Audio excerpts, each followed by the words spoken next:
तो उसकी ट्रेन जा चुकी थी और वह उससे ज़्यादा देर कुछ भी न कर सका। उसने ज़ोर से ठोकर ज़मीन में मारी, फिर अगली ट्रेन का टिकट लिया जो पूरे 1 घंटे बाद थी। तब तक सामने पड़ी बेंच पर बैठकर कानों में लीड लगाकर गाने सुनने लगा। तकरीबन 1 घंटे के बाद राजेश की ट्रेन आ गई। वह अपनी ट्रेन में सवार होकर अपने गांव के लिए रवाना हो गया। ठंडी हवा के झोंके चेहरे पर पड़ते ही राजेश की आंख लग गई। चाय गरम और समोसा गरम की आवाज़ों से उसकी आंख खुल गई। उसने खिड़की से बाहर देखा, शायद कोई स्टेशन आ गया था और पैसेंजरों की भीड़ एक बार फिर शोर के साथ ट्रेन पर सवार हो रही थी। उसकी मंजिल भी यही थी और वह उतरने की तैयारी में था।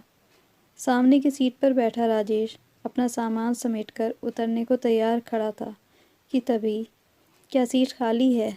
जल तरंग सी आवाज़ उसके कानों से टकराई। एक नकाबपोश लड़की राजेश से पूछ रही थी। आंखों को छोड़कर सारा चेहरा नकाब में छुपा हुआ था। जी हाँ। वह अपना बैग लेकर दोबारा से अपनी उस सीट पर बैठ गया। चूड़ियों की खनखनाहट के बीच वह लड़की सीट पर बैठ गई।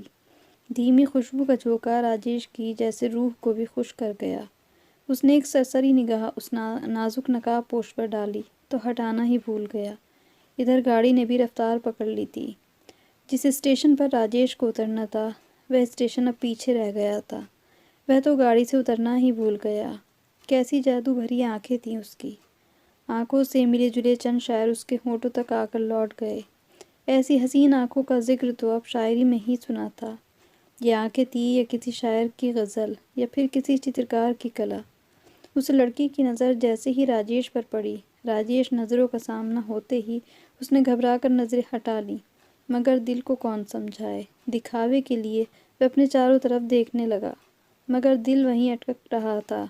शायद इन जादुई आंखों में खो गया था। बहुत समझाया लेकिन ना माना। घनी घनी काली पलकों के साए में आंखों में काजल की हल्की सी लकीरें सीधे दिल पर वार कर रही थी।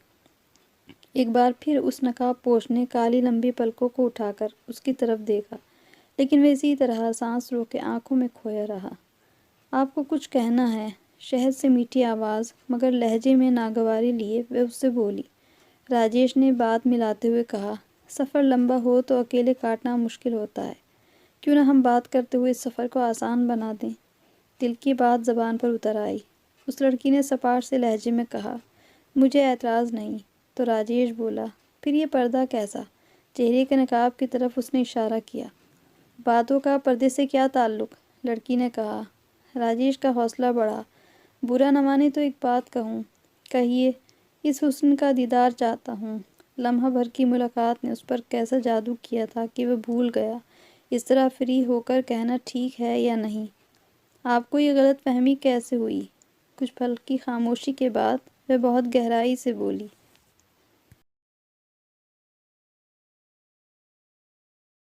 मेरी रंगत सांवली है जिसे लोग पसंद नहीं करते। इन आँखों में वो रंग मौजूद है जिनके सामने तमाम रंग फीके हैं। वह बेखुद होकर बोला। आपकी आवाज़ में ये जादू है जिसे एक बार सुनने के बाद बार बार सुनने को जी चाहता है। इस कदर फ्री कैसे हो गया था राजेश कि अजनबी की नाराज़गी का एहसास भी भुला बैठा था। क्या वाकई ये अनजान लड़की दिलो दिमाग पर छा गई थी? कहीं ये सफ़र ख़त्म ना हो जाए। एक खौफनाक ख्याल दिल हौले से धड़क उठा। ख़त्म तो होना ही है। उसने खिड़की से बाहर देखते हुए लड़की पर एक सहमी सहमी सी निगाह डाली। सफ़र ख़त्म हो जाएगा, ये चली जाएगी दूर। मैं भी मंजिल पर पहुंचकर इसे खो दूंगा। एक कसक रह जाएगी, ख्याल रह जाएगा जो रातों के सन्नाटों में चीख चीख कर मुझे झंझोड़ेगा। कितनी तकलीफ़ होगी।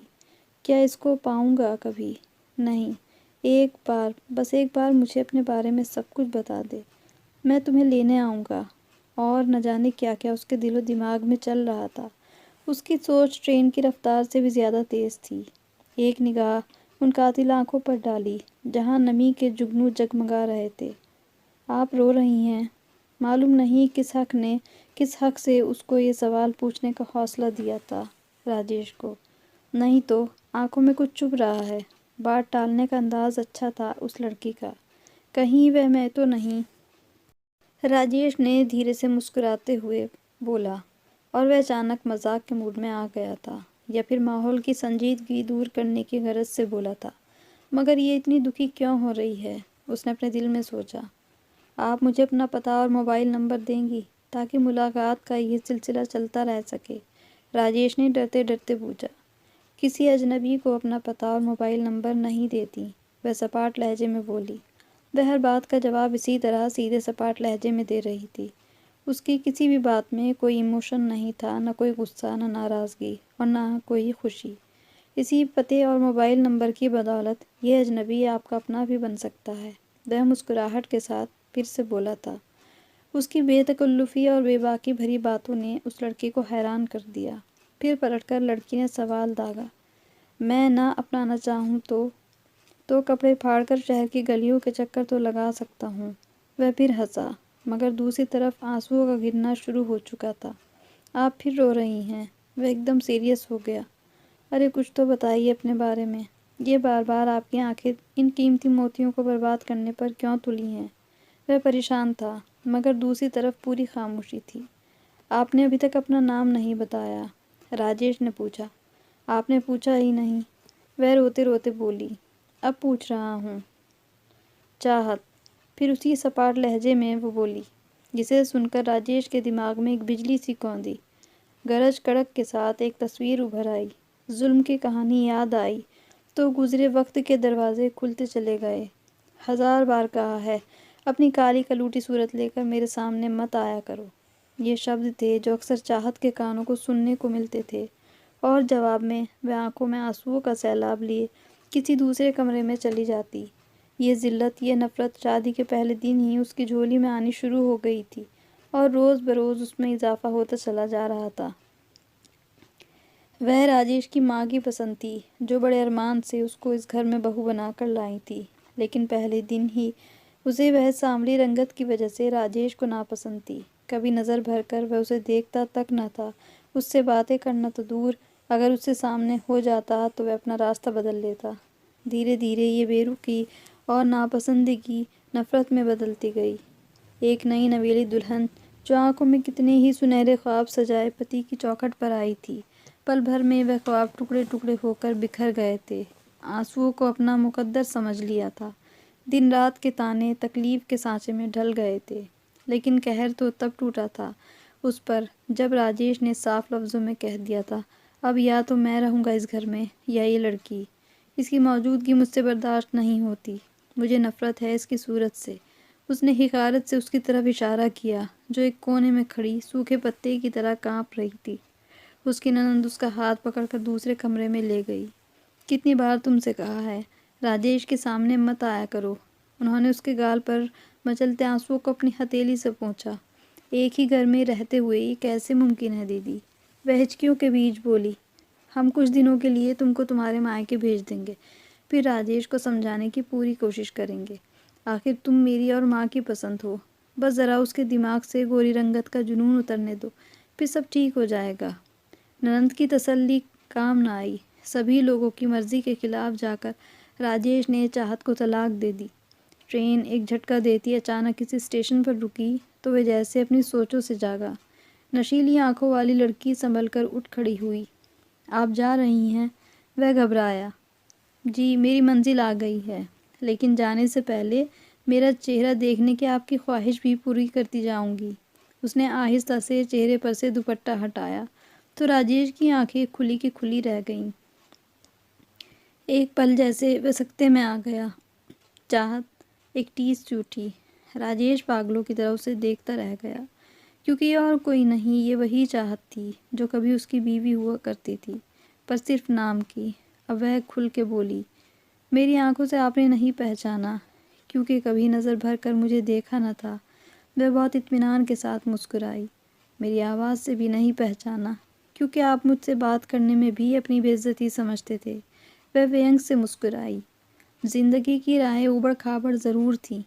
मेरी ज़िंदगी जब तक तुम्हारे साथ थी, मेरा हर पल आंसुओं से बदल कर रह जाता। मैंने तो हर तरह से तुम्हारे दिल को छूने की कोशिश की थी, लेकिन मुझे खबर न थी इस दिल पर तो खूबसूरती का पर्दा पड़ा है। इसमें मेरे लिए कोई जगह न थी। पर मुझे तलाक देकर तुमने मुझे आज़ाद ही नहीं किया, बल्कि मुझे आबाद भी कर दिया। ज़िंदगी की राहें ऊबड़ खाबड़ ज़रूर थीं, मगर मेरी मंजिल बहुत खुशगवार थी। हाँ राजेश, सच में आज मैं जिस इंसान के साथ हूँ वो बेपनाह खूबसूरत ही नहीं बल्कि बेपनाह नेक इंसान भी है, जो खुद बेहद खूबसूरत होने के बावजूद भी खूबसूरती को नहीं बल्कि इंसान की सीरत और इंसानियत को अहमियत देते हैं। आज मैं तुम्हारे शुक्रिया अदा करना चाहती हूँ, क्योंकि अगर तुम मुझे ना छोड़ते तो मुझे राज कैसे मिलते। चलती हूँ। नीचे प्लेटफॉर्म पर मेरे पति राज मेरा इंतज़ार कर रहे हैं। एक छोटी सी अटैची उठाकर वह आगे बढ़ गई और वह खाली खाली आंखों से उस खूबसूरत सपने को ख़त्म होता देखता रह गया। दिल चाहता था कि उसे रोक ले। आज उसे अपनी किस्मत पर और अपने फ़ैसलों पर रोना आ रहा था। वह चीखना चाहता था, चिल्ला चिल्ला कर रोना चाहता था, पर शायद ये भी आज उसके नसीब में नहीं था, क्योंकि चारों तरफ लोगों से घिरा हुआ था वह। ट्रेन एक बार फिर अपनी मंजिल की तरफ चल पड़ी थी। खुशबुओं का एहसास अब भी उसको घेरा किए हुए था। उसने घबराकर आंखें खोल दी। सामने की सीट खाली थी। एक गहरी सांस लेकर उसने इधर उधर देखा। हर तरफ सन्नाटा, हवाओं की सरसराहट खिड़कियों से दाखिल होकर एक अजीब सा शोर पैदा कर रही थी। तो ये थी हमारी आज की कहानी। कहानी अच्छी लगी हो तो इसे लाइक ज़रूर कर दें, शेयर ज़रूर करें और कमेंट बॉक्स में हमें कमेंट ज़रूर कीजिएगा ये कहानी आपको कैसी लगी। और मेरे चैनल को सब्सक्राइब करना बिल्कुल भी ना भूलें। Thanks for watching.